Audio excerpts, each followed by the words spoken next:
Hashize imyaka 2 Eric abona akazi keza mu kigo gikomeye, atangira kubona amafaranga menshi, agura imodoka nshya ndetse yimukira mu nzu nziza. Inshuti ya Eric, Kevin, Shairi, ubu wabaye umuntu ukomeye, uzakomeze ugendana n'uwo mukobwa wo muri quartier. Eric araseka. Reka da, ubu ibintu byarahindutse.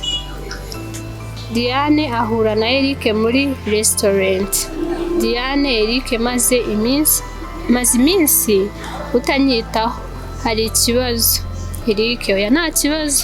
Diane, none se kuki utakimpamagara nk'uko byahoze?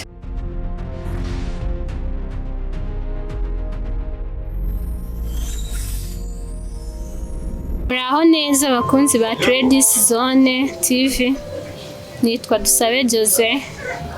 Mbashimiye cyane kuba mukomeje kudukurikirana no kudushyigikira buri munsi kuri iyi channel yacu. Tubagezaho inkuru z'urukundo, inkuru za family, inkuru zishingiye ku buzima busanzwe. Intego yacu ni ukwigisha no gukangurira abantu gukora ibyiza no kubasangiza inkuru zifite amasomo y'ingirakamaro.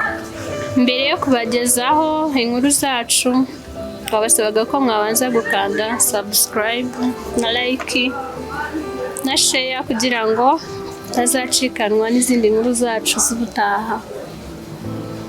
Kubagezaho inkuru mpamo ya Diane. Diane yandikiye Tradis Zone TV asaba ko twasangiza abantu ubuzima yanyuzemo kugira ngo bibabere abandi isomo. Mu rwego rwo kubungabunga ubuzima bwite bw'abavugwa muri iyi nkuru, amazina amwe n'amwe twarayahinduye. Niba nawe ufite inkuru wifuza ko tuyisangiza abakunzi ba Tradis Zone TV, ushobora kutwandikira tukayivuga mu buryo bwa kinyamwuga kandi bwubahiriza ibanga. Okay. Uyu munsi rero tugiye kubagezaho inkuru yitwa Barakuranye hari abakene, maze bamaze gukira aramwihakana. Reka dutangire. Tradis Zone, Dusabe Jose present. Abakinnyi Diane, Eric, Mama Eric. Okay, twagiye. Diane na Eric bakundanaga imyaka 3. Eric yari umukene cyane kandi nta kazi afite. Mama Diane, Eric mwana wanjye, ndagushimira, uri umukobwa mwiza, nubwo Eric nta kazi afite uracyamukunda. Diane, mama, urukundo nyarwo ntirushingira ku mafaranga, nizera ko ejo heza hazaza.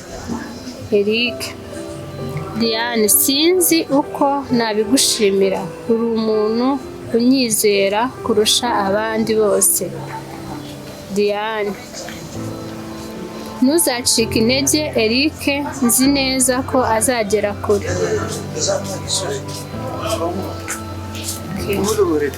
Hashize imyaka 2 Eric abona akazi keza mu kigo gikomeye, atangira kubona amafaranga menshi, agura imodoka nshya ndetse yimukira mu nzu nziza. Inshuti ya Eric, Kevin, Shairi, ubu wabaye umuntu ukomeye, uzakomeze ugendana n'uwo mukobwa wo muri quartier. Eric araseka. Reka da, ubu ibintu byarahindutse. Diane ahura na Eric muri restaurant. Diane, Eric, maze iminsi utanyitaho, hari ikibazo. Eric, oya nta kibazo. Diane, none se kuki utakimpamagara nk'uko byahoze?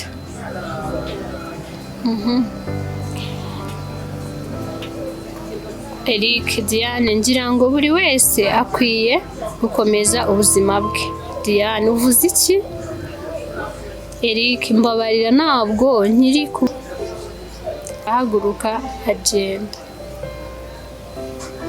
Hashize amezi menshi, Diane yiyemeza gukora cyane. Atangira bizinesi ntoya, nyuma bizinesi irakura, aza gufungura amaduka menshi ndetse aba umwe mu bagore bafite ibikorwa bikomeye. Eric atangira guhomba, akazi kararangira, ubushabitsi bwe burasenyuka n'inshuti ziramutererana. Eric: nari naribeshye cyane. Umunsi umwe Eric ahura na Diane, atungurwa no kubona uko yateye imbere. Eric: Diane, ndagusaba imbabazi. Diane: imbabazi z'iki? Eric: naragukoshereje, naguhemukiye nkiri mu byiza. Diane: narababaye cyane icyo gihe. Eric: mbabarira, nifuza ko twasubirana, ariko sinshobora gusubira inyuma. Eric: bisobanuye iki?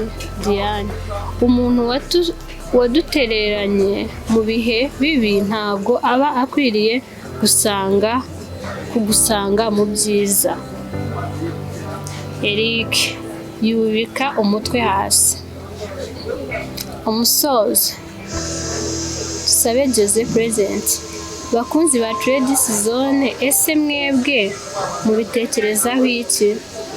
Ese Diane yakoze neza kwanga gusubirana na Eric, cyangwa yari akwiye kumuha amahirwe ya kabiri?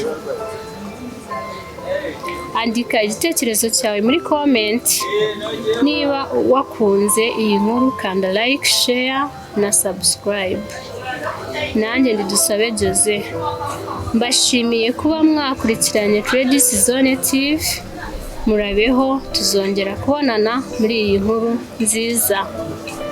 Bakunzi ba Trade Zone TV, inkuru yacu naho irangiriye. Ese mwebwe mubitekerezaho iki? Ese Diane yari akwiye kuba yasubirana na Eric, cyangwa se yari akwiye kuba yamuhereza amahirwe ya kabiri? Murakoze cyane, mwaduhereza ibitekerezo byanyu muri comment uko mubyumva. Ikindi, niba mwakunze inkuru zacu, mwakanda like, share, subscribe. Ubutaha nakagaruka. Ciao ciao.